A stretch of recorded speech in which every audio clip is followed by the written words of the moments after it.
Welcome everyone. In today's video, I'm going to go through 10 altcoins that I think have good potential for 2024. Now, I've hesitated making videos like this in the past on my channel because I think it can all go wrong and I don't want to get blamed for people's losses. So I will say this. None of this is financial advice. Don't buy anything based on what I'm saying, and this video should serve purely as a stepping stone to do your own research, as I may be wrong on things.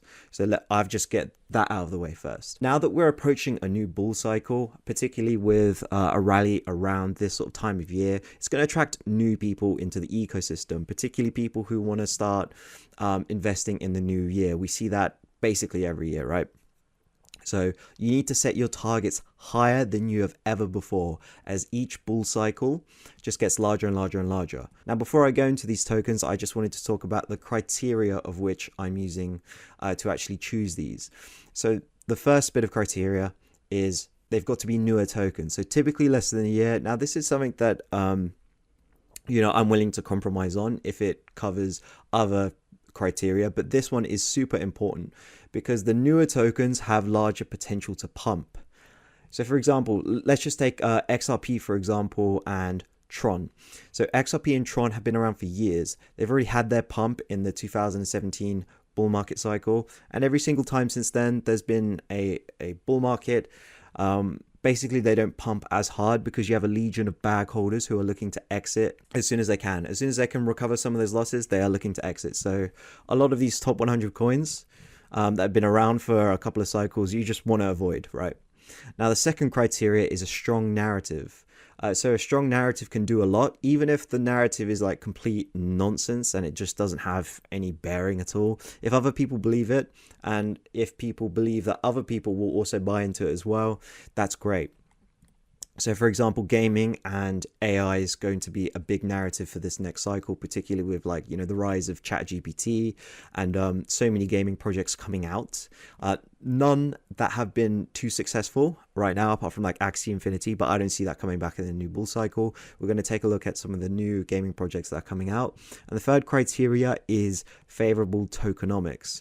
So favorable tokenomics could be like buy and burn functions, or just anything that just makes it pump and pump quite easily. Maybe the team are locking up a bunch of tokens, or maybe when a token is used like in game, it is then burnt and that reduces the supply, and that's good pumpermentals. A good example of this, like last cycle for example, was Terra. Basically that had just insane pumpermentals and it had really good marketing around it, and that was one of the best performers of the last bull cycle. So all the coins that I'll be talking about today will cover 2 of the 3 criteria listed. They only need to cover 2. If they cover 3, then that's perfect. And as you can see here, the crypto market has heated up quite a bit. For the past 7 days, we've had a couple 2x's in the top 100. There's going to be a lot more 2, 3, 4x's as you go down like the sort of list of tokens when you get into the top 2, 300. Basically, I want to say just a lot of tokens have doubled in the last month, and whilst this might not continue forever, whilst this will continue for a short while, I'm sure we'll get a massive rally in 2024 as well, so we need to be prepared for that. And the first coin I want to talk about today is Celestia. So Celestia has been doing really well so far. It's a new coin. It was only recently released in the 31st of October of 2023. So at this point, it's less than 2 months old. So it covers the first criteria that I talked about. So it's a newer token. There are no bag holders. In fact, Celestia has created immense wealth for people who got airdropped the tokens. So Celestia tokens were airdropped to people who were active users of Ethereum layer 2s in the Cosmos ecosystem, use Solana. A bunch of people were airdropped Celestia tokens and they've made a ton of money on it. So it's gone from about $2.18 to where it's sitting at right now at $8.64, and it still has a lot of potential upside. Now you may be thinking, well, the market capitalization is already $1.2 billion, but you have to remember that this market is going to be larger than all of the previous bull markets, so you have to set your targets higher. So no, you're not going to be super early. Once you sort of reach $1 billion market cap, you're not going to be super early to a token, but there are some positive things going for Celestia. So what is Celestia exactly? Well, Celestia is a pioneering modular blockchain that uses the Tendermint consensus system and Cosmos SDK to operate as a proof-of-stake blockchain where it achieves better scalability, flexibility, and interoperability by separating layers while also increasing the throughput by splitting tasks into segments without compromising security. So what I just read out there might just sound like a bit of nonsense, but I can explain a little bit further as to what is actually happening here. So Celestia is helping push along the modular blockchain narrative. So this modular blockchain narrative came along, I think, in the summer of 2021. We had Polinya on Twitter write some really good pieces about the future of Ethereum. And basically, the design of the future Ethereum, the super scalable Ethereum, was going to be a modular blockchain instead of a monolithic one. So in a monolithic blockchain, you have execution, settlement, consensus, and data availability all in a single layer. And when you do this, you're sort of kneecapping yourself, right? Because imagine you're trying to do 4 tasks at once. It's going to be harder to do, and you're not going to be able to do them as well. But if you split up those layers into 3, so now we have execution, settlement, consensus, and data availability. And so what's happening with Ethereum right now is that we've got the layer 2s going, which is the execution layer. So this is where people go ahead and do their transactions. So we're talking like if you're doing DeFi and say like Arbitrum, Optimism, ZK Sync, Starknet, this is where the execution is going. And then we have the settlement layer. So this is Ethereum mainnet. So all of those transactions are bundled up and then sent to Ethereum, where they are then verified. And then this last layer here is consensus and data availability. And that's where Celestia comes in. So I've seen a lot of people on Twitter basically call Celestia the Dropbox for blockchains. So, you know, with Dropbox, you're saving files into an online cloud. And how Celestia works with blockchains is that these layer 2s are able to use Celestia as data availability. So they're able to store their data in Celestia rather than storing it on Ethereum layer 1. And by doing that, they get to save a bunch of money because storing anything on Ethereum is actually quite expensive. But if you store it on Celestia instead, you make quite a bit of savings by doing so. I mean, it's not as secure as doing it on Ethereum mainnet, but it can work for, say, like lower level use cases. And the benefit of using Celestia as a data availability network means that transactions on layer 2s will get extremely cheap, like under a cent. Maybe not rivaling what we see with Solana, but they'll get extremely cheap if these layer 2s are willing to use Celestia as the data availability layer. And so the modular blockchain narrative is a narrative that is quite strong within the hardcore crypto community and something that I think will gain a lot of traction definitely in the long term. The next coin I want to talk about today is Thorchain Rune. So Thorchain has had incredible performance in the last 3 months. It's gone from about $1.50 to about $6.56. So it's performed quite well on that front, and it's quite an old coin compared to some of the other ones that I'm going to be talking today. It's been around since 2019, and so it's been here for a bull cycle. So it is an older coin, but it's got favorable tokenomics on its side, as well as a strong narrative. So I expect this to be a token that performs well in 2024. So what is Thorchain? To me, it's a super interesting project. It's a decentralized cross-chain AMM exchange that allows users to trade spot tokens across blockchains. So for example, if you wanted to trade native Bitcoin into like native Litecoin, you can do it using Thorchain. If you wanted to buy Polkadot and then swap it into Matic, you can do it through Thorchain. If you wanted to buy Dogecoin and then swap it into Solana, you can do it through Thorchain. Now, that isn't going to be the only uses for Thorchain. There are many others as well. I expect in the future you'll probably have money markets built on Thorchain, so you can deposit, like, for example, ETH and then borrow Doge against it. So there is a lot of potential there, as well as, like, I think a perpetual futures DEX coming to Thorchain at some point as well. So there's lots of potential for Thorchain due to the fact that it sits on so many different blockchains. Now, it has had some struggles in the past. I think it got hacked like 7 times in the space of like, I want to say 3 months in 2021. So it has had its struggles, but it definitely is back on the comeback path. So Thorchain does have some pretty interesting tokenomics. So Rune is the native token of the Thorchain network, and the network remains secure based on a relative balance of Rune to other assets in the system. So for every $1 of native asset in the network, LPs must pull an equivalent $1 of Rune to the corresponding CLP, and nodes in the network must bond $2 of Rune to secure consensus. So what you have here is sort of a flywheel.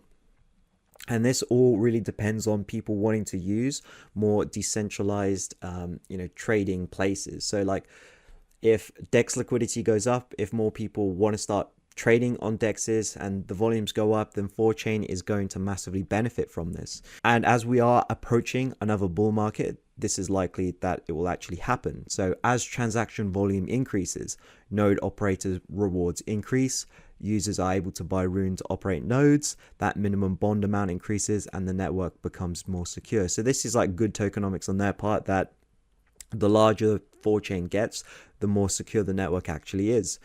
And if we go onto this side of the flywheel, as transaction volume increases, slippage per trade decreases, and the returns to LPs increase.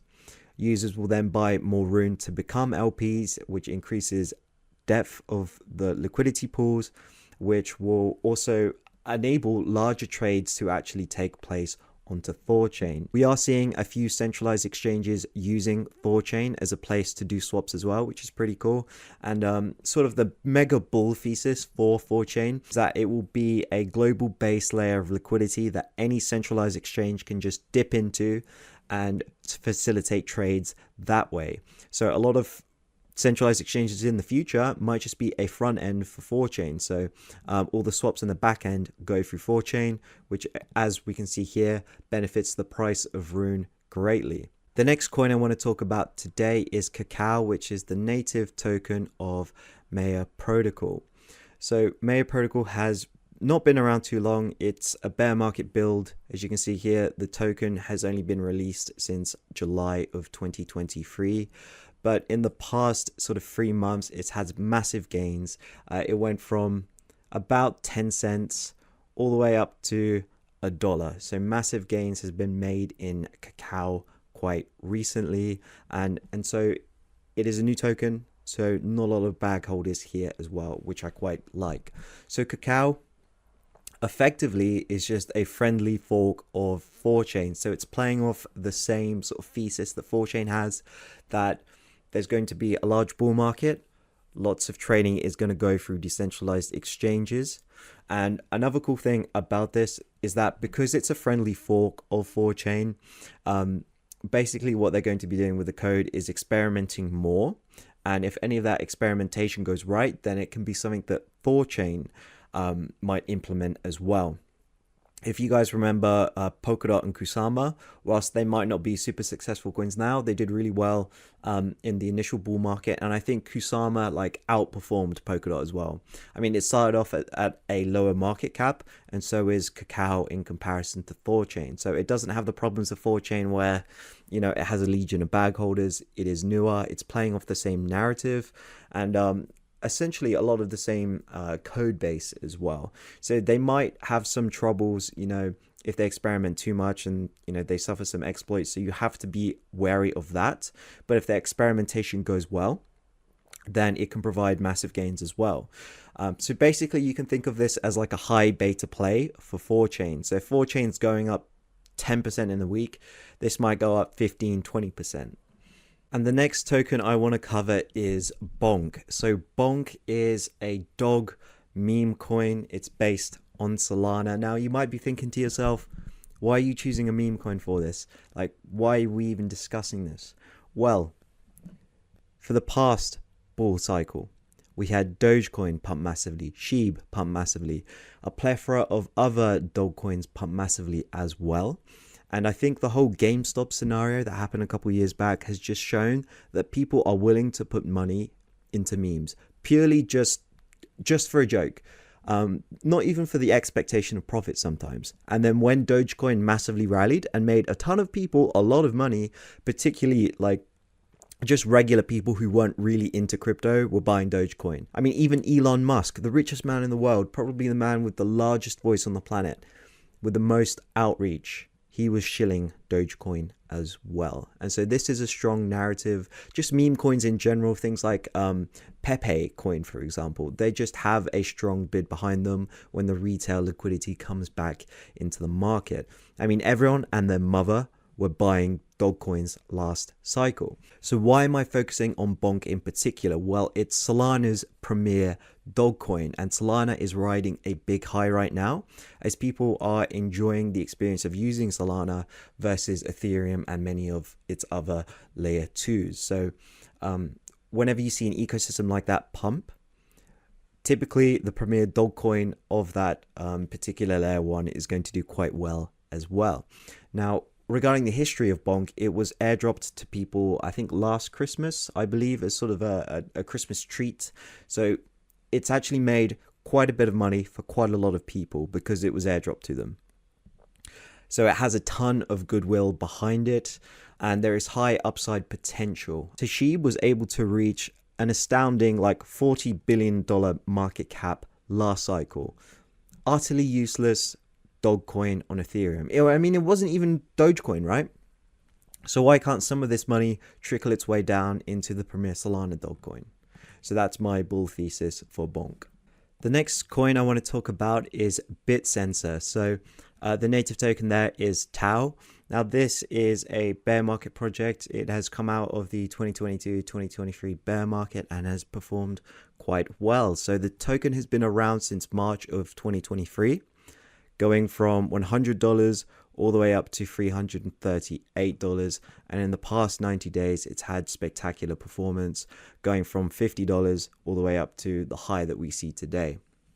So its market capitalization is currently sitting at $2 billion. Now, BitSensor plays off the strong narrative going on in crypto right now, which is AI and blockchain, and it's trying to merge the two.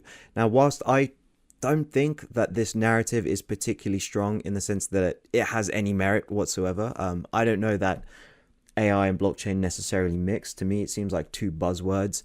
It is something that people are insanely bullish on for whatever reason, and people are super excited about that. And so whilst I particularly don't believe in it, I believe that it's a narrative that other people believe in. And so you are able to make money in narratives that maybe you necessarily don't strongly believe in. I mean, I've seen AI and blockchain stuff try to be done before, but it's only really sort of taken off quite recently with like ChatGPT, for example, being basically something that every person who does a 9-to-5 job actually has on their computer all the time, right? So ChatGPT has gotten big, AI has gotten big. Now this is going to be similar to like how Metaverse was a really big thing in 2021 when Facebook changed their name to Meta.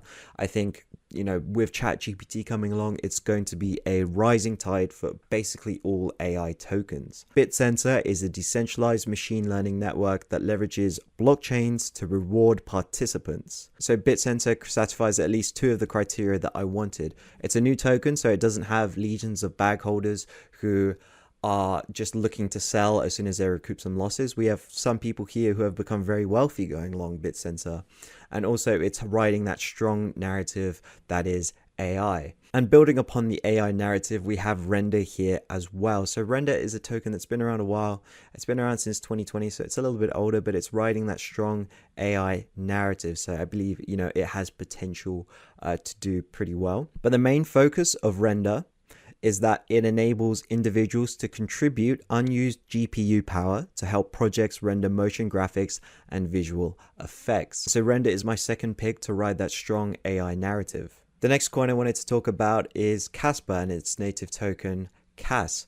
So Casper has been a project that's come around in 2022 and it's performed quite well in 2023, especially during the bear market. So we don't have a legion of bag holders here, and it's following the narrative of a new layer 1 token. Now this narrative has been particularly strong. I mean, in every bull market there's ever been, there's always been new layer 1s coming out to try and rival Bitcoin, to try and rival Ethereum. They'll do things slightly different. They promise this, that, or the other. They're doing it cheaper, faster, more secure. And a lot of people will eat that up. And Casper is one of those plays where I think it is perfectly poised to actually, take advantage of that. So in the last bull cycle, we had, say, like things like Avalanche, Polygon, and Solana do quite well as a layer 1. And because they did quite well, and you were able to get into them at lower market caps, a lot of people got very wealthy, and that sort of had a trickle-down effect on the projects that were building upon those layer 1s as well. So there's nothing being built upon Casper right now, as far as I can tell. I mean, I took a look at DeFi Llama. Nothing for Casper here yet, but Casper is checking a lot of the right boxes. So it's new, so no bag holders, incredible price performance. It's also promising to be the fastest open source, decentralized and fully scalable layer 1 in the world. So we've got hopes and dreams there as well. So, Casper, I think, is positioned to potentially have a mega pump in 2024. The next token I wanted to talk about is Audi.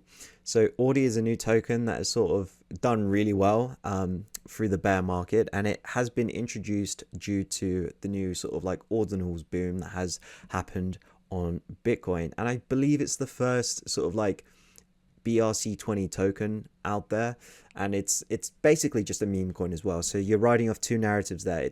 A, it's a meme coin. B, the BRC20 narrative. So let's just get into this, like what are ordinals and like why they're important, and this will help explain the narrative that I'm like trying to paint here. So ordinals are taking Bitcoin by storm. Ordinal inscriptions, similar to NFTs, are digital assets inscribed on a Satoshi.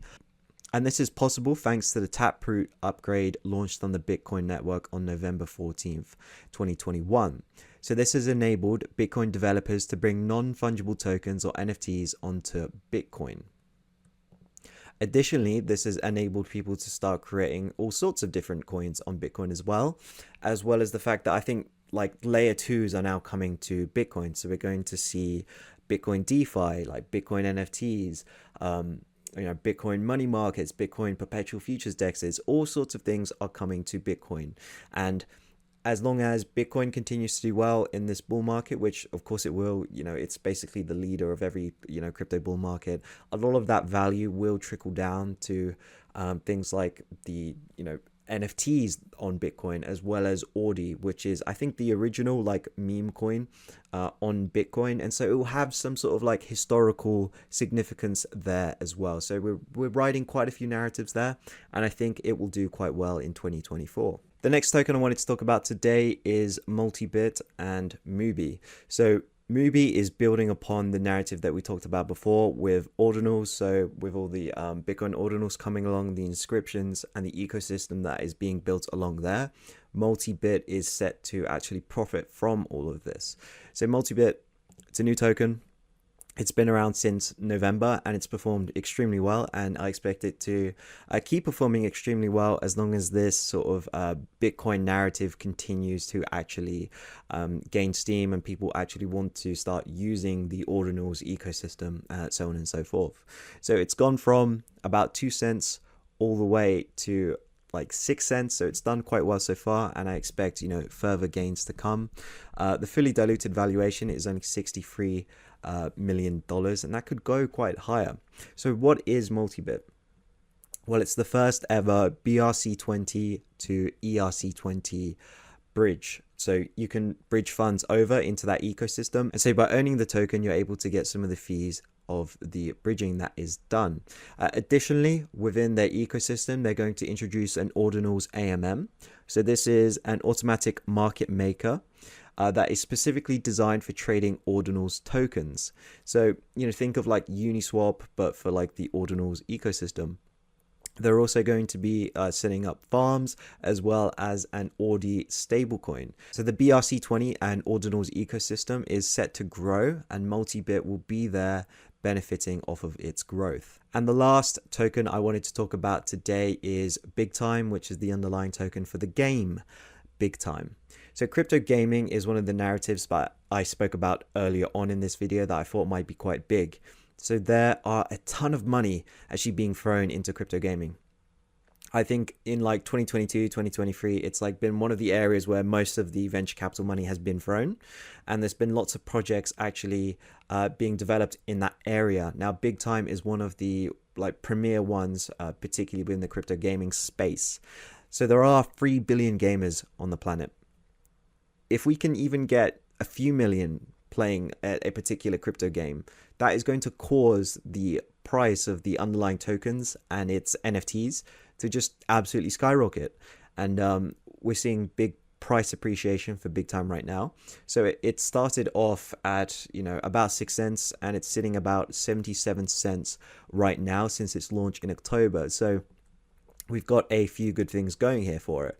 So new coin, not a lot of bag holders, performed quite well recently. It's riding a strong narrative. Its tokenomics aren't great. I mean, as you can see here, its market capitalization is 120 million, and its fully diluted valuation is almost 4 billion. So a lot more tokens are actually going to be released into the market, and that's going to slowly just erode away at the Big Time token over time. Big Time is poised to ride this crypto gaming wave quite well, as it's one of the largest like crypto games out there in terms of like followings across the social medias, as well as the amount that's actually been fundraised for Big Time. I think it's raised like hundreds of millions, and a lot of these crypto games are just like basically people who just want to make their own games and then slap crypto onto it, whereas Big Time has like legit gaming development teams behind it. And so I think if anyone's like going to push out, a semi-playable crypto game, the Big Time team definitely have a chance for that. Now, the Big Time token in the game itself is actually acquired through performing different game actions, such as killing enemies, completing quests, and beating dungeons. And it is actually required in the game for refining, crafting, and upgrading stuff at the Forge in the Armory, as well as crafting timers at the Forge and Armory, and to access prestige portals. So there is actually going to be a use for the Big Time token as well. So thank you for watching. I hope you enjoyed this video. Remember, none of this is financial advice. Don't buy anything based on what I'm saying, and this video should only serve as a stepping stone to do your own research. I could be mistaken with some of the things that I'm saying today. And let me know down below if you agree with my list and if you want to add any others to the list of potentially really good coins for 2024.